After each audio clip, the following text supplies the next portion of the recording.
God is calling First Wayne Street to be a welcoming and missional community of faith, reaching the diverse community living and working in downtown Fort Wayne by embodying and extending the good news of Jesus Christ throughout our community. In order to reach our community with the good news, God is inviting First Wayne Street to make 4 key shifts. The first shift is to add an urban missionary to our staff. This will be a shared ministry position with Alive Community Outreach. Through this position, Alive in First Wayne Street will expand our peacemaking efforts into the city of Fort Wayne. We will partner with other churches and organizations to serve our community and witness to our faith. The second shift is to add a modern worship experience. Initially, we will utilize our Wednesday evening Gather ministry program to provide an outlet for modern worship. As soon as the fall of 2023 and no later than Easter of 2024, we could see the addition of a Sunday morning modern worship experience. The third shift is to increase our missional outreach while becoming a more invitational and radically hospitable church. We will find ways to serve throughout our community. We will extend invitation to those beyond our walls to join us for service, for worship, for fellowship, and so much more. We will practice radical hospitality that will help communicate to all of our neighbors that they are wanted and welcome at First Wayne Street. The fourth key shift is to make some updates to our facilities. First Wayne Street is blessed with a wonderful building right in the heart of the city. We have watched the mission field expand all around us with the continued redevelopment of downtown Fort Wayne. We have an incredible team of trustees who keep this place in running order. Caesar, better known to some as Saint Caesar, our amazing facilities manager, keeps this building and our grounds clean and appealing to those in our congregation and beyond. As with any aging building, there are some issues that need to be addressed. As we have a desire to reach younger generations, including adults with children, having updated and decluttered environments for children and youth ministry is vitally important. Our youth and children's spaces communicate the value we place on children and youth.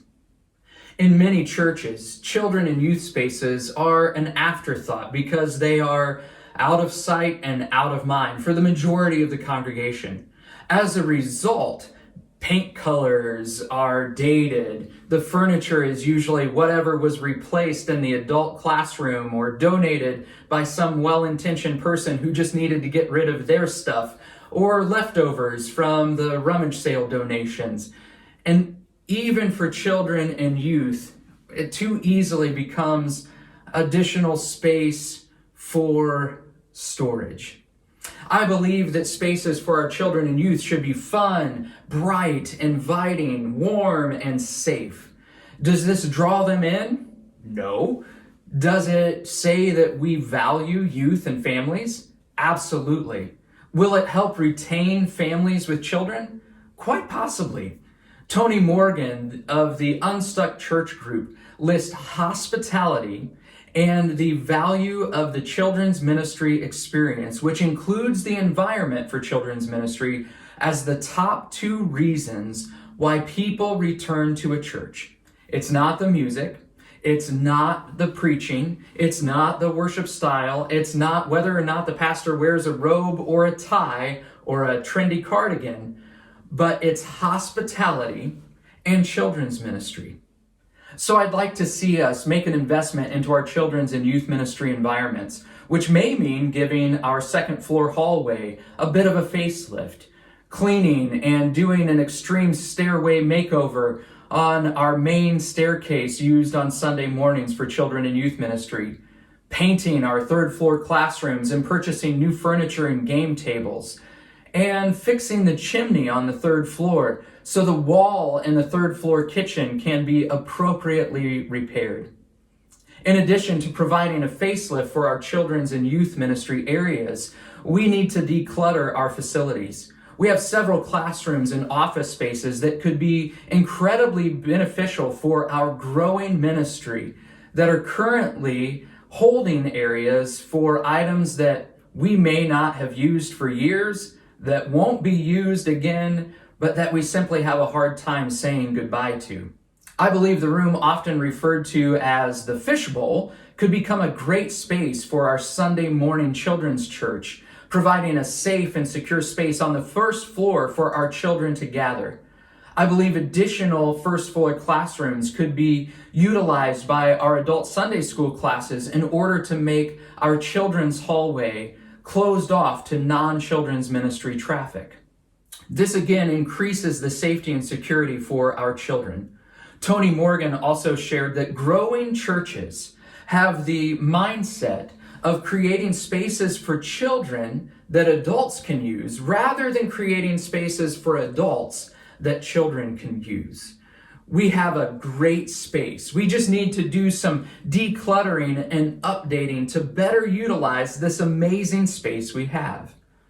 Our trustees have been working to determine ages and priorities for equipment upgrades and repairs throughout the building. Being proactive rather than reactive, we can make the appropriate upgrades throughout the building.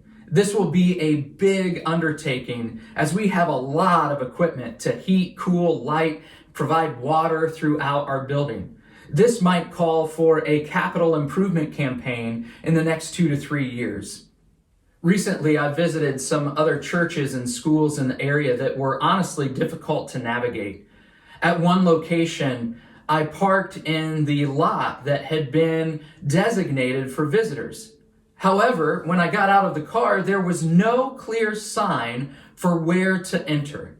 Therefore, I went to the closest door to the parking lot. The door was locked. So I made my way to the next door, and the next, and the next, all of which were locked.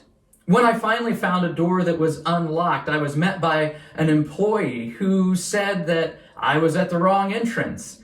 When I asked where the correct entrance was, where am I supposed to enter, they gave me the name of a door. Now, what you should know is that the doors on this building were not named, they were numbered. So I asked which door number that was, and they couldn't give me an answer. Eventually, I had to make my way to the other side of the building and found a not so obvious entrance. A couple of Sundays ago, I pulled into the parking lot and I noticed a couple attempting to enter our building on the east side. They went to the first door, then the second door, both of which were locked. By the time I parked and had made it out of my car, they were around the corner to the front of the building, where they may have encountered yet another locked door before making their way to the sanctuary entrance that we utilize on Sunday mornings. During the week, I have people call and say, hey, we're here at your building, but the doors are locked. Now, I want to be clear. I don't think there's anything wrong with having certain doors locked and other doors unlocked for entrances on Sunday or during the week. For the safety and security of everyone who is participating here at First Wayne Street, it is a necessary measure. However, we need to be clear and have noticeable signage to indicate where and when people can enter the building. With that, I have some ideas of what our doors and entryways could look like that create a more inviting experience. Having a clear and inviting and obvious entrance sends the message that yes, we want you here. Anything less indicates that this is a members-only club. So this is just a simple way to help someone have a better experience when visiting First Wayne Street. We can take things for granted if we've been around for a while. As we want to reach the diverse community living, working, and playing downtown, I think it would be awesome to have a Jesus art wall featuring artwork from a wide variety of cultures from around the world that would show how Jesus is depicted around the world.